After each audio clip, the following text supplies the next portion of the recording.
SKD സമർപ്പിത സമൂഹത്തിലെ സന്യാസിനികളെ, നിങ്ങൾക്കെല്ലാവർക്കും അഭിമന്യ ജെയിംസ് തൂങ്കുഴി പിതാവിൻ്റെ മരണത്തിലുള്ള ദുഃഖത്തിൽ ഞാനും പങ്കുചേരുന്നു. അഭിമന്യ ജേക്കബ് തൂങ്കുഴി പിതാവിനെ കുറിച്ചുള്ള ചിന്തകൾ ഇപ്പോൾ നമ്മുടെ മനസ്സിൽ നിറഞ്ഞു നിൽക്കുകയാണ്. ശാന്തഗംഭീരമായ ജീവിതം, സൗമ്യമായ പെരുമാറ്റം, ആധ്യാത്മികതയിൽ അടിയുറച്ച ഒരു അജപാലന ജീവിതം, ഇങ്ങനെ പല പല ചിന്തകൾ നമ്മുടെ മനസ്സിലുണ്ട്. അവയെല്ലാം നമുക്ക് സ്വർഗസ്ഥനായ പിതാവിൻ്റെ സന്നിധിയിൽ സമർപ്പിക്കാം. അഭിമന്യ റാഫേൽ തട്ടിപ്പിതാവിൻ്റെ നേതൃത്വത്തിൽ വിശുദ്ധ കുർബാന അർപ്പണം നടക്കുമല്ലോ. സഭാപിതാവിനോടുള്ള എല്ലാ ആദരവോടും കൂടി അദ്ദേഹത്തിന് ഞാൻ അനുശോചനങ്ങൾ അറിയിക്കുകയാണ്. അഭിമന്യ പിതാവ് 3 രൂപതകളിലും തൻ്റെ കഴിവുകളും ദൈവദാനങ്ങളും കൂട്ടിച്ചേർത്ത് അജപാലന ശുശ്രൂഷ നിർവഹിച്ചു എന്ന് നമുക്ക് അറിയാം. പ്രഖ്യാതനായ അഭിമന്യ ജോസഫ് കുണ്ടുകുളം പിതാവിൻ്റെ പിൻഗാമി എന്നുള്ള നിലയിൽ തൃശ്ശൂർ അതിരൂപതയ്ക്കുള്ള നേതൃത്വ സാക്ഷ്യം ഒട്ടും കുറയരുതെന്നുള്ള ചിന്തയോടുകൂടിയാണ് അഭിമന്യ തൂങ്കുഴി പിതാവ് തൻ്റെ ഈ അതിരൂപതയിലെ അജപാലനം നിർവഹിച്ചത്.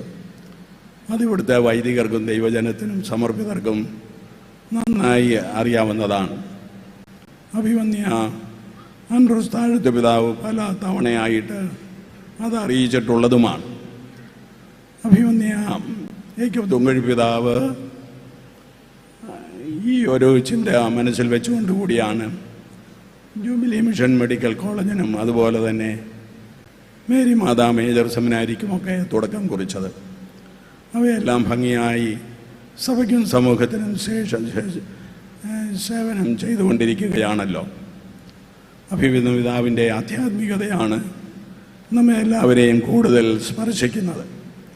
പിതാവ് ആൻഡ്രൂസ് താഴും പിതാവുമായിട്ടുള്ള ഒരു അഭിമുഖത്തിൽ പറഞ്ഞതുപോലെ ചെറുപ്പം മുതലേ വീട്ടിൽ ഈശോ എന്നുള്ള രക്ഷാകര നാമം എപ്പോഴും ഉച്ചരിക്കുമായിരുന്നു എന്ന്.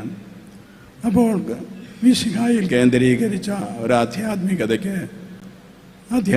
സമ്പാദിക്കാനും അത് മറ്റുള്ളവരുമായി പങ്കുവയ്ക്കുവാനും അഭിമന്യ പിതാവിന് സാധിച്ചു.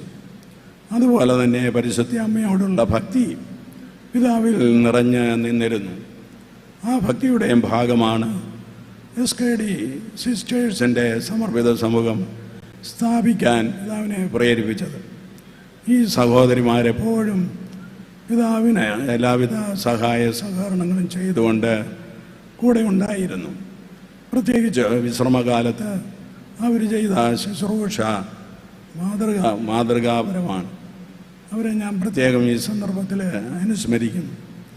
പിതാവിൻ്റെ ആധ്യാത്മിക ചിന്തയിൽ എപ്പോഴും സൗമ്യതയും ശാന്തതയും ഉള്ള സംസാരവും പ്രവർത്തനവും കാണാം.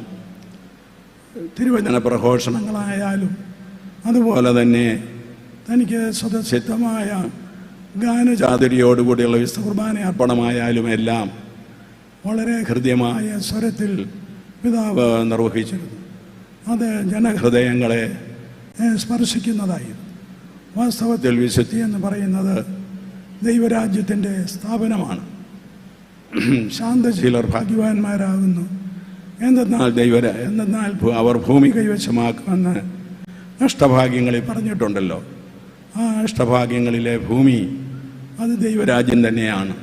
പിതാവ് തൻ്റെ ശാന്തതയിലൂടെ തൻ്റെ 3 രൂപതകളിലും അതുപോലെ തന്നെ താൻ പ്രവർത്തിച്ച എല്ലാ മേഖലകളിലും ദൈവരാജ്യം സ്ഥാപിക്കുകയായിരുന്നു. ദൈവത്തിൻ്റെ ഭരണം, അങ്ങനെയുള്ള ഒരു ആത്മീയത അജപാലകർക്ക് തീർച്ചയായിട്ടും മാതൃകാപരമാണ് എന്ന് ഞാൻ പറയേണ്ടതില്ലല്ലോ.